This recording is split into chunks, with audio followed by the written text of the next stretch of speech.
patron de club et homme de culture. Suite et fin de l'épisode de Thierry Wegmuller aujourd'hui, dans le sens. Mais c'est une question incroyable. Ah bah écoute, peut-être que tu m'as croisé au sommet de l'Everest. Mais qu'est-ce que c'est que cette interview? Le sens. Salut à tous et bienvenue dans Le Sens, ce podcast qui vous emmène à la rencontre de ceux qui l'ont trouvé. La semaine dernière, j'ai rencontré Thierry Wegmuller. Il est patron de plusieurs clubs à Lausanne, de restaurants, de bars, et il nous a expliqué son parcours de vie et comment il avait fait pour rebondir face à la fermeture de ses établissements l'année dernière pendant la crise du Covid. Et on s'était quitté au moment où je lui demandais si un artiste en particulier qu'il avait reçu dans un de ses clubs l'avait marqué. Eh bien, vous allez avoir la réponse dans quelques secondes. Pour ceux qui n'auraient pas écouté le premier épisode, je vous invite à le faire, c'est l'épisode numéro 9 et je vous mets le lien en description. Pour les autres, c'est parti, l'interview commence maintenant. Est-ce qu'il y a un artiste musical, par exemple OD, que tu aurais rencontré qui t'aurait marqué? Laurent Garnier. Laurent Garnier? Ouais, Laurent Garnier parce que je pense que c'est quelqu'un, si tu veux, il ne faut pas oublier que la Suisse est un pays considéré comme très riche, qu'il l'est d'ailleurs. Bien sûr, c'est le cas. Et très souvent, les artistes, et c'est pas du tout péjoratif, mais viennent en Suisse parce qu'il y a un cachet, beaucoup plus que pour le nom d'un lieu. On sait qu'il y a certains lieux mythiques. Je sais pas, on peut parler du Berghain à Berlin, on peut parler de certains clubs à Paris. L'artiste aura tendance à dire je vais dans cet endroit-là parce que je veux être dans ce club. Absolument. Et c'est sûr que en Suisse, voilà, les DJ avaient en tout cas la possibilité de mixer où ils voulaient selon leur notoriété. Et on sait qu'en Suisse, ils viennent parce que le cachet est intéressant.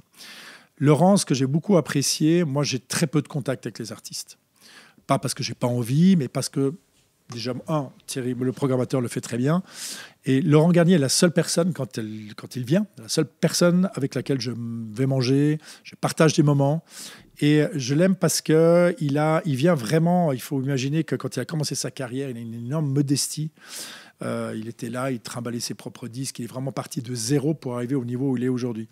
Il a fait un festival qui est le Yé Festival dans son village natal de France. D'accord. Qui est un festival qui est absolument génial parce que c'est quasi impossible d'avoir un billet. C'est tellement petit que les billets partent dans l'espace de 3 minutes. Okay.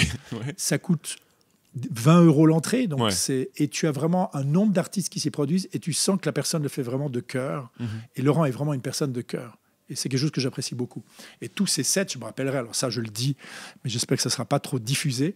C'est que la première fois qu'il est venu à Lausanne, donc on a été manger ensemble, ça a très bien accroché, on a pu discuter. Il m'a dit, Thierry, tu fermes à quelle heure? Je dis 5 h du matin. Il m'a dit, je ne partirai pas à 5 h du matin. Je ferai plus tard que 5 h du matin. J'ai dit, Laurent, tu es gentil, mais il y a la police, etc. Ouais. etc. Il m'a dit, je jouerai plus tard que 5 h du matin. Et puis à 5 h du matin, il m'a fait un signe comme ça. Il m'a fait un petit signe pendant qu'il était en train de mixer. Il a dit, je suis désolé, je continue. Ouais. Donc, grosse panique à bord. On a fermé les portes, etc. Puis on s'est retrouvés à faire la fête jusqu'à 7 h du matin. Moi, j'étais comme ça. J'imagine. On me disait, mon Dieu. Et il n'y a pas eu de conséquences. Et il a terminé. Il a dit, on ne peut pas terminer sans un morceau phare. Je reprends God Save the Queen des Sex Pistols. Okay. Et il a terminé rock. Et c'était une soirée mémorable. Surtout pour toi qui aimes ça. Qui oui, aime bien ce, sûr. moi, Ma base, elle est rock. Ouais. Effectivement. Incroyable. Paradoxal pour gérer un club techno, hip-hop, d'avoir une origine comme tu dis, purement rock'n'roll. Tu disais la musique réunit les gens. Je pense que tout type de musique. L'énergie, c'est l'énergie qui compte. Et puis cette énergie-là, tu la trouves dans tous les styles de musique. Et puis quand tu vois que certains artistes reprennent des titres qui sont dans un registre complètement différent aussi, je pense que toutes les musiques se mélangent. Je pense qu'il n'y a pas de problème à aimer le rock et avoir un club d'électro. Alors j'ai eu des moments phares comme ça, et puis des artistes qui m'ont marqué. Mais Laurent m'a surtout marqué de par sa personnalité, son humanité. Il a écrit un livre d'ailleurs à ce sujet-là où il l'explique bien et qui est vraiment passionnant. Je mettrai la référence en commentaire de ce podcast. Oui, du coup. Volontiers. Est-ce qu'il y a un artiste que tu n'as jamais réussi à rencontrer et que tu aurais adoré recevoir dans un de tes établissements, ou celui-là, en l'occurrence OD ou à l'ABC? Il y en a plein, disons, mais moi, c'est surtout en live. Disons, je pense que honnêtement, sur les DJ, on les a quasi tous eus. Ok. tous les gros. Alors, on n'a Mhm. pas eu les Bob Sinclair, etc., parce qu'on a quand même un club voisin qui le fait très bien. Mhm. Il n'y avait aucune raison non plus de se battre là-dessus. J'aurais adoré avoir les Daft Punk. Ah ouais, je pense Ah. que là maintenant c'est une histoire Voilà, ancienne. c'est l'histoire, voilà. Mais en dehors de ça, objectivement parlant, je crois qu'on a eu vraiment, tous les artistes, en tout cas en DJ, qu'on a souhaité avoir. Mais la liste encore à faire est longue, et puis on n'est pas au bout de nos Mais oui, surprises. surtout que les établissements vont réouvrir petit à Bien petit. sûr, on attend, je dis toujours, on commence à entrevoir la lumière de la boule à facettes au fond du long tunnel. C'est Donc ça. on espère, et on se dit toujours que le jour de l'après sera dansant. Parce que je pense que ce qui nous a montré aussi la courte ouverture qu'on a pu avoir pendant l'été, même s'il était dépendante de restrictions assez sévères, on a aussi vu que les jeunes n'avaient qu'une seule envie, c'est de retourner en boîte. Et on ne se fait aucun souci que dès qu'on réouvrira dans les bonnes conditions, je veux dire, le public sera là, C'est certain. Ouais. On a tous envie de ça. bien sûr. Et d'ailleurs, je vais finir cette interview avec un petit extrait qu'on a tourné tout à l'heure. Ok. On a tourné, comme tu le sais, la conférence de presse en fait Voilà. de la Confédération qui a annoncé la réouverture des terrasses à partir de lundi, donc Et dans ça, quelques jours. Magnifique nouvelle, on va dire. Donc Ouais. j'ai la réaction à chaud de Thierry Ok. qui a Qui saute- exulté qui saute de en l'air. joie. Voilà. Voilà, c'est Donc ça. je vous envoie ça et on passe à l'interview suivante juste Ouais. après. Nous avons décidé ce matin de la réouverture des terrasses. Yes! La réouverture, bien sûr limitée, mais tout de même des cinémas, Yes! des fitness, Yes! et de certaines manifestations publiques. Yes! Pour quelle raison est-ce que le Conseil fédéral On y va mon cher Thierry, je vais te faire l'interview quickie. Yaï. Est-ce que tu sais de quoi il s'agit? Moi, je sais de quoi il s'agit, mais disons que voilà, je suis pas familier des quickies Improvisé? improvisés. Ok.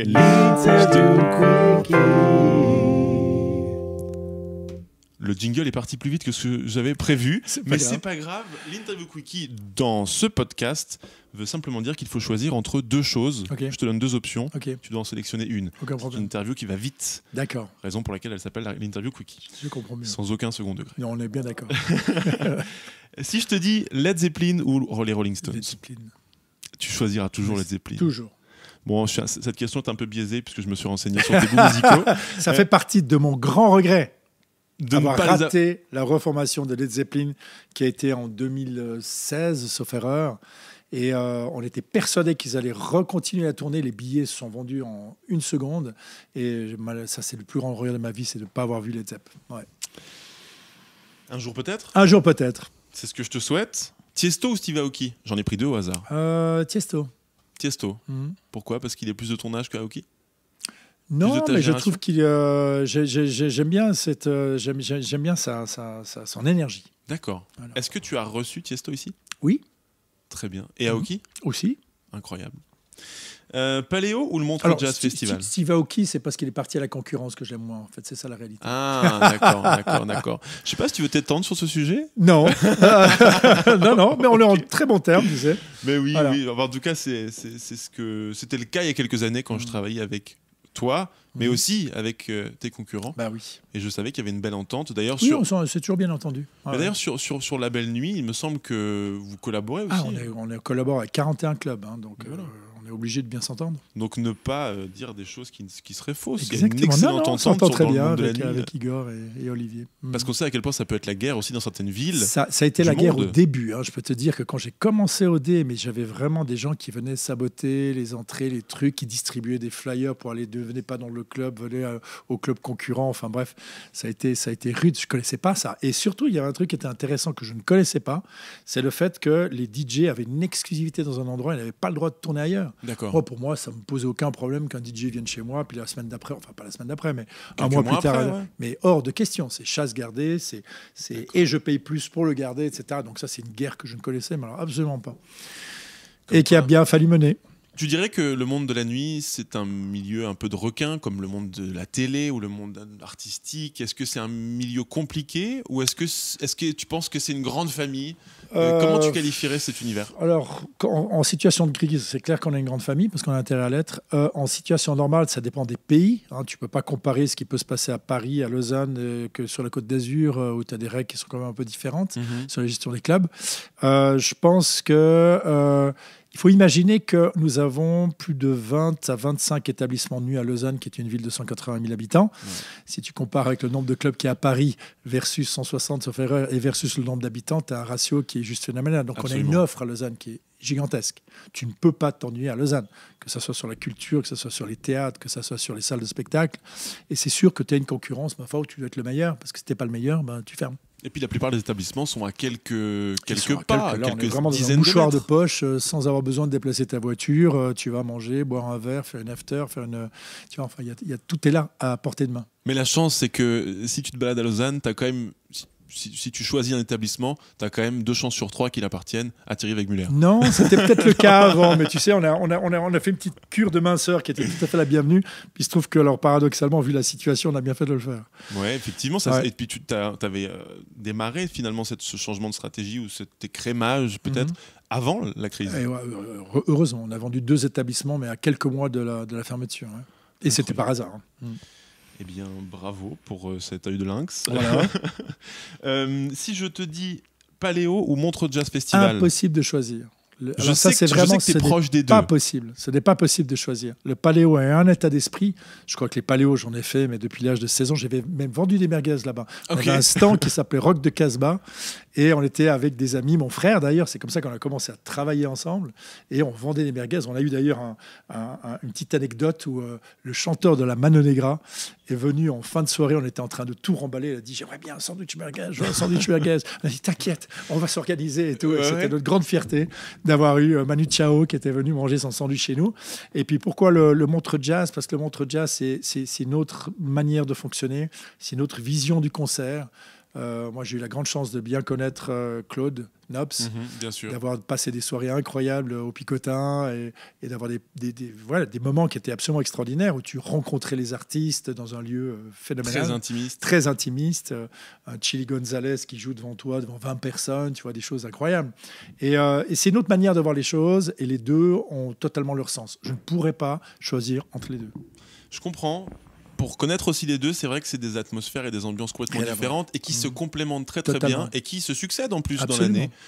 Donc je pense qu'effectivement, comme tu disais, en Suisse, on ne peut pas s'ennuyer au niveau culturel. Non. Au mois de juillet, celui qui s'ennuie... Ah, il a vraiment... je sais pas, il doit aimer...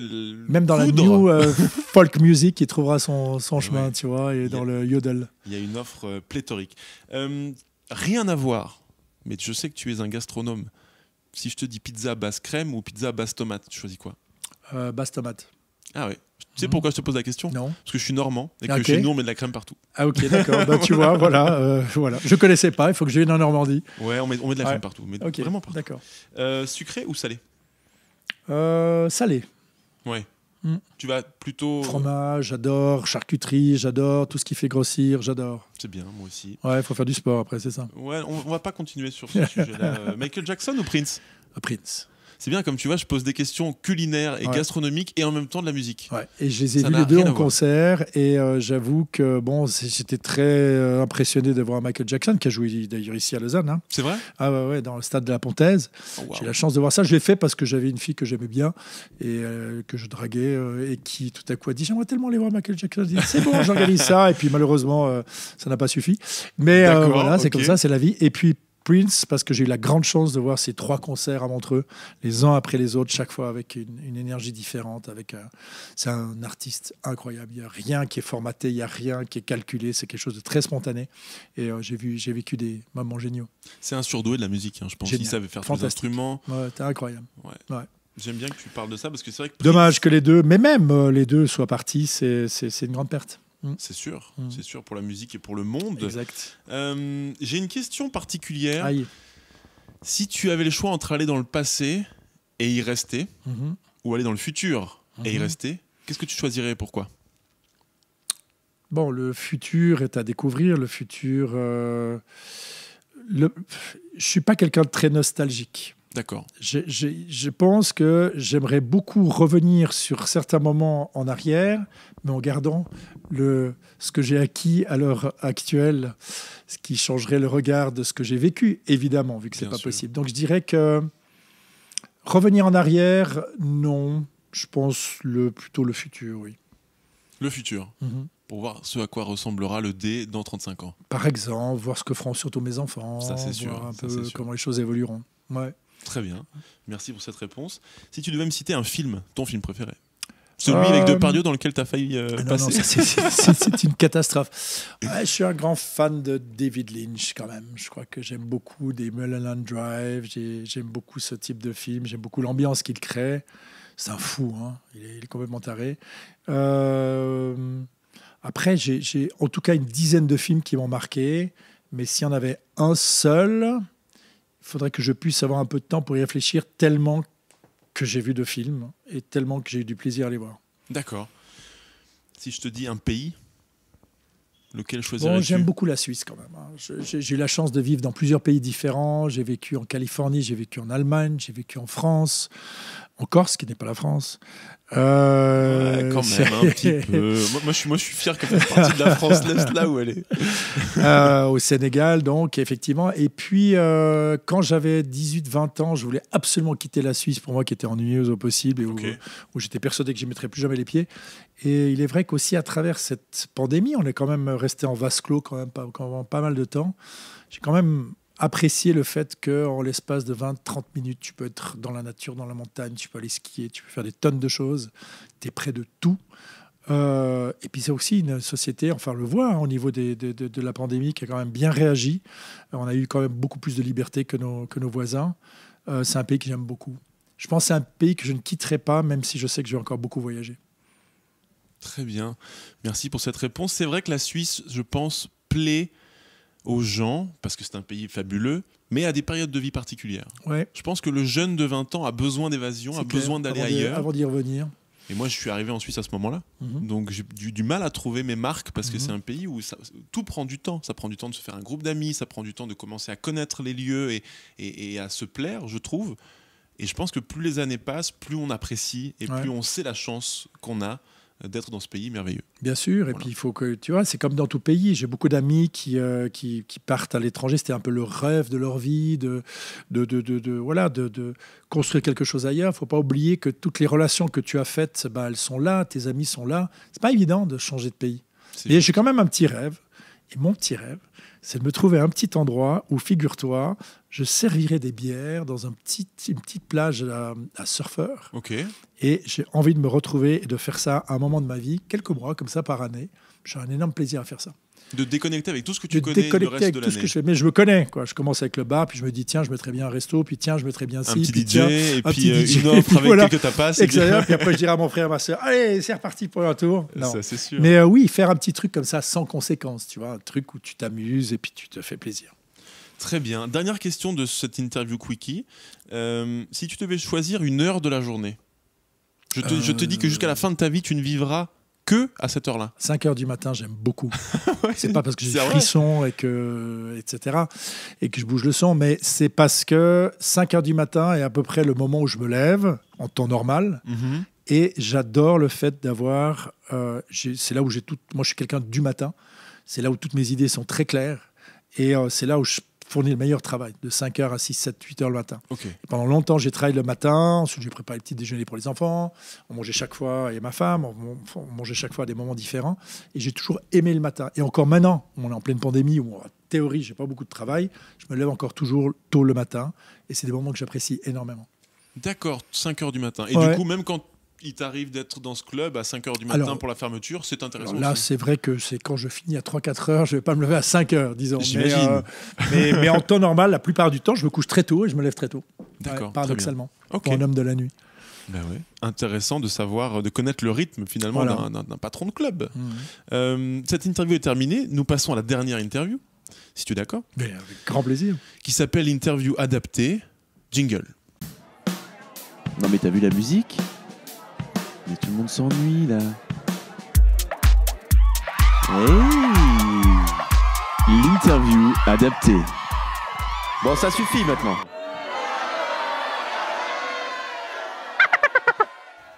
Donc, cher Thierry, l'interview adaptée, pourquoi est-ce qu'elle s'appelle comme ça ? Eh bien, puisque, je ne sais pas si tu t'en souviens, mais dans Paris Match Suisse en 2019, tu disais que le secret de la réussite, c'était l'adaptation.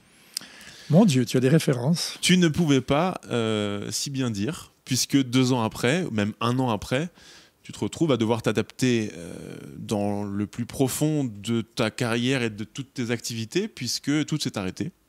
Donc, comment est-ce que tu te sens? Comment est-ce que tu vois les choses au moment où tu vois le Covid arriver et où tu te rends compte qu'il va falloir fermer tout?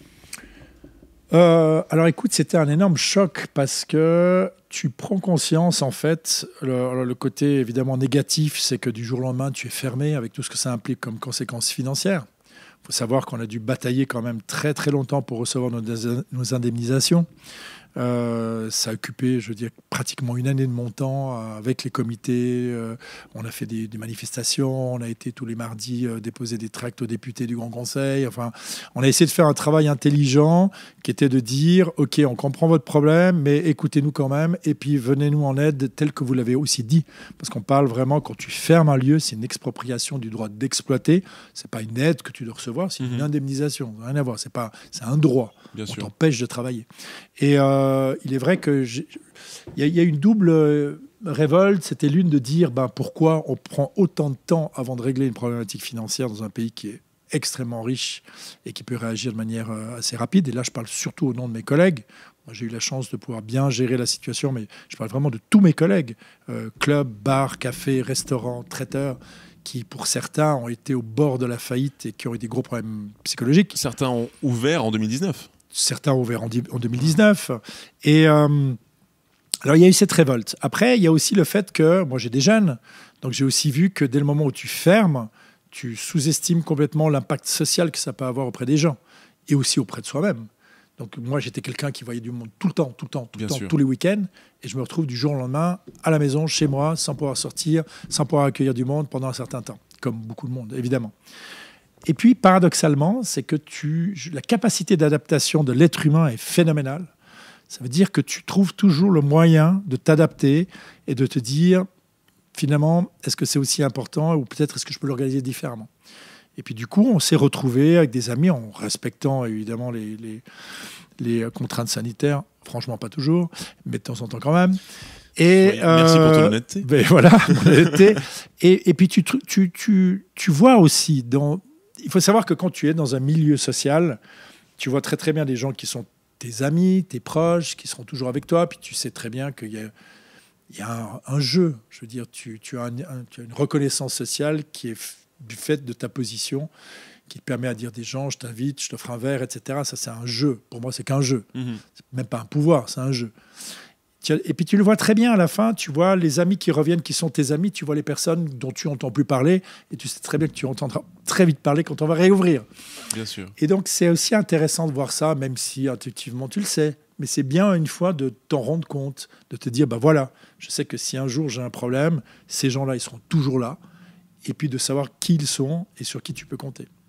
Et quand tu as un métier comme le tien, comme tu dis, en lien avec tous ces gens, et quand tu peux leur apporter des plateformes pour s'amuser, pour sortir, je veux dire, rentrer dans un club, c'est parfois difficile. Bien sûr. Parce qu'il y a cette sécurité, il y a parfois du monde, connaître le patron, peu importe où tu vas, c'est top. Bien sûr. Bah oui, et je pense que ça, t'es confronté. Tout un pouvoir là derrière qui va avec chaque personne qui a son rôle à jouer dans l'histoire. C'est un théâtre, un club. C'est ça. Il y a quelque chose de fascinant, quelque chose de mystique aussi, de se dire, je veux rentrer dans ce club, je suis dans le club, tu as toute cette... Voilà, ce côté reward un peu. J'ai réussi à rentrer, je connais le patron, m'a offert un verre, etc. Je pense que ça, tu y es confronté depuis très longtemps. Ouais. Et le fait, effectivement, de sortir de cet univers-là pendant à peu près une année, c'est ça dont tu parles. Je pense que ça t'a permis de te rendre compte de plein de choses. Oui, puis ça te permet aussi de savoir dans quelle direction tu vas aller dans le futur, de savoir un peu quelles sont tes priorités de vie, et de savoir aussi comment tu gères une famille que tu vois beaucoup moins en temps normal et sur laquelle tu es en vase clos pendant plusieurs mois. C'est comme tout, c'est comme les clubs, les lieux qui fonctionnaient pas bien avant la pandémie n'allaient certainement pas aller mieux après. Je pense que c'est la même chose pour une famille. Si tu n'étais déjà pas très bien avant, tu n'allais pas aller mieux pendant, avec toutes les contraintes que ça implique. Ça demande beaucoup de réflexion. Et puis, ce qui est intéressant, c'est que je crois que c'est vraiment, il y a tout un article qui est sorti en disant le côté positif de tout ça, c'est un espèce de retour au cocooning fœtal. Où tu peux te retrouver sur un canapé à ne rien faire, sans avoir une mauvaise conscience, et puis te dire que voilà, c'est peut-être pas souvent dans ta vie que tu as la possibilité de faire ça. Et alors, ça ne veut pas dire se reposer, ça ne veut pas dire ça, mais ça veut dire que tout à coup, tu peux aussi prendre la vie d'une toute autre manière, et puis en tirer aussi les conséquences. Et moi, ça a été je ne dis pas que c'est bien de l'avoir eu. Je dis que ce que ça a permis au moins, c'est de se repositionner par rapport à ce qu'on est, ce qu'on veut réellement dans la vie, et puis quels moyens on se donne pour y arriver par la suite. Et ça, c'était très positif pour moi. Tu sais, c'est aussi la raison d'exister de ce podcast et de ce format, c'est de comprendre le sens de la vie des gens, après quoi on court, et d'essayer de savoir un petit peu l'envers du décor de chacun et de chaque image qu'on peut se donner. Ouais. Le notaire qui va monter l'Everest, comme dans mon épisode 2, mais le patron d'un club et de différents établissements à Lausanne aussi, qui se retrouve piégé chez lui, et finalement... c'est pas du tout un piège et une prison, c'est pas du tout un piège et une prison, mais ça devient quelque part aussi un exutoire, une opportunité de se reposer, et tu l'as très bien exprimé.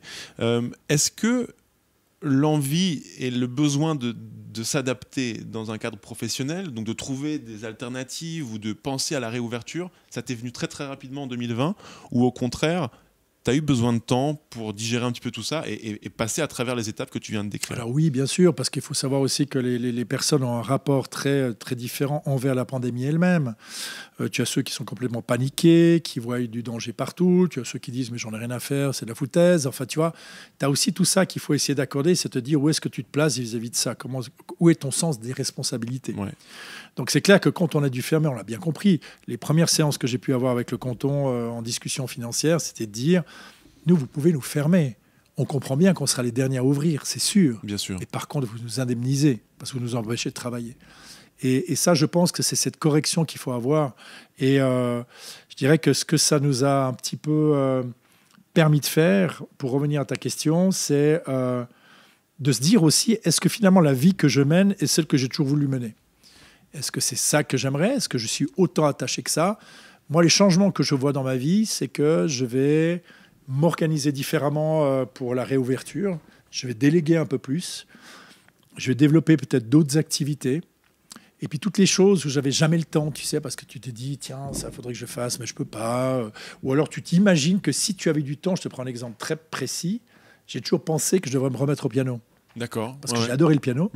Et je me suis dit, il suffirait de, etc. Mais j'ai une peine incroyable, donc c'est même pas parce que j'ai du temps que je suis capable de le faire. Mais ça t'enlève cette problématique de te dire, si j'avais le temps, si j'avais le temps, si j'avais le temps. Tu as eu le temps, qu'est-ce que tu en as fait? Si tu l'as pas fait, c'est peut-être que finalement tu ne le voulais pas. Exactement. Autant que ça. Ça me fait penser à cette anecdote, cette métaphore, si tu me le permets, du chien, où j'arrive chez toi, tu as un chien, il est sur le pas de la porte, et il est en train de gémir. À chaque fois que je viens te voir, il est là, il gémit. Je te pose la question, mais pourquoi est-ce qu'il est sans arrêt en train de pleurer, ton chien? Et tu me dis, mais parce qu'il est allongé sur un clou. Et moi je te dis, mais pourquoi il s'enlève pas du clou? Parce que ça lui fait pas assez mal. Et en fait, la métaphore est simplement de s'imaginer qu'il y a tout un tas de choses, comme tu l'as dit, faire du piano. T'as un petit clou, finalement, c'est une petite douleur de te dire, merde, c'est con, parce que j'aurais bien voulu faire du piano depuis tant d'années. Mais si le clou n'est pas enfoncé suffisamment fort, tu feras jamais du piano. Et je pense que cette pandémie a permis à nombre de gens de se rendre compte qu'ils étaient assis sur des petits clous, mais que finalement, c'était pas très grave. Je trouve que c'est très juste comme réflexion, absolument. Et puis, il faut aussi que tu te dises, tu as un avant et un après, je pense que c'est important. Il y a un avant et un après pour tout le monde. Et je doute qu'il y ait beaucoup de gens qui peuvent dire je suis la même personne avec les mêmes réflexions, les mêmes pensées en 2020, en mars 2020, qu'aujourd'hui à l'heure actuelle. Je pense qu'il y a eu des évolutions, pour certaines positives, pour d'autres peut-être plus difficiles. Moi, j'ai plein de gens que je connais qui l'ont très très mal vécu. On le sait, les consultations psychiatriques et psychologiques ont triplé. Il y a plein de problématiques. Il y a même une économie, un coût social et sanitaire qu'on n'a pas encore évalué, de savoir qu'est-ce que ça coûte finalement de fermer ces lieux sociaux. Ça montre aussi qu'on a une importance.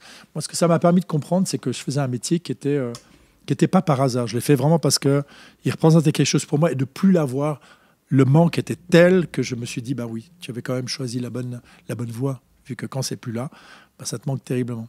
C'est assez rassurant quand ça fonctionne de cette façon-là. Toi, tu as un rôle très important dans l'univers culturel roman, on en a parlé.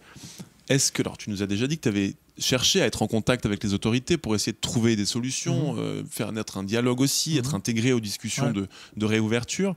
Comment toi tu vois ton rôle en tant qu'effectivement patron de nombre d'établissements, qui soient des restaurants, des bars ou un club ou des clubs? Comment est-ce que tu t'imagines, quel est ton rôle pour toi dans cette crise sanitaire et dans la vie culturelle lausannoise? Moi je pense que c'est très important d'être écouté, ce qui n'est pas évident. Et je pense que si on a obtenu quand même au niveau du canton de Vaud quand même pas mal de choses par rapport à des autres cantons, parce qu'il faut savoir que chaque canton a une manière d'indemniser les lieux qui lui est propre, donc c'est pas quelque chose qui est unifié au niveau suisse. Je pense que le combat qu'on a mené était important. Et c'est un combat qui nous a réunis. Hein. On est plusieurs. On a un collectif qui s'appelle Qui va payer l'addition, qui a été piloté par différentes personnes. Frédéric Beauvois, Antoine Piguet, Christophe Roduit. On s'est retrouvés là avec un avocat derrière aussi. Et on se retrouve toujours tous les vendredis d'ailleurs en séance pour pouvoir discuter, voilà, comment est-ce qu'on peut faire, comment est-ce qu'on peut aller de l'avant. Moi, j'ai toujours été pour. Alors après, on n'a peut-être pas forcément toujours les mêmes visions. Moi, je suis toujours pour une vision consensuelle, pas parce que je pense que le consensus est la facilité. Je pense qu'au contraire, le consensus est très difficile, parce que ça t'oblige à te mettre à la place de l'autre. Et quand j'ai des discussions avec... alors, je peux être très radical en disant, si je n'obtiens pas ce que je veux, je prends un avocat, ça, je peux très bien le faire. Mais je peux aussi me dire, tiens, si je me mets à la place de l'autre, comment est-ce qu'on peut trouver quelque chose qui fera qu'au final, on arrive quand même à trouver un modus vivendi qui fonctionne. Ça, c'est quelque chose où je me sens assez à l'aise. D'accord. D'accord. Le monde d'après, le clubbing d'après, le repas, le date galant d'après, comment ça va se passer, Thierry ? Moi, j'ai le sentiment que les gens ont quand même la mémoire courte.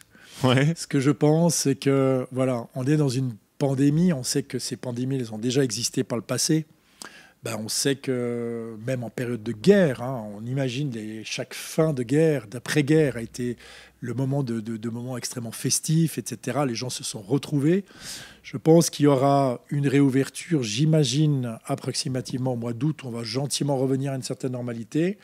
Il y aura quelque chose qui se passera encore en adaptation jusqu'à la fin de l'année. Puis je pense qu'en 2022, ça sera un mauvais souvenir, lointain. C'est ce que je souhaite.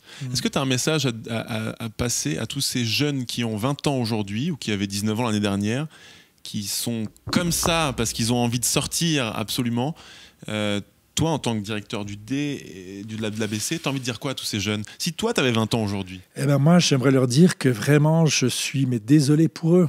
Que véritablement, avoir 18 ans, fêter tes 18 ans à 5 personnes ou à 10 personnes, alors que c'est censé être le moment de ta vie, le moment où tu fêtes.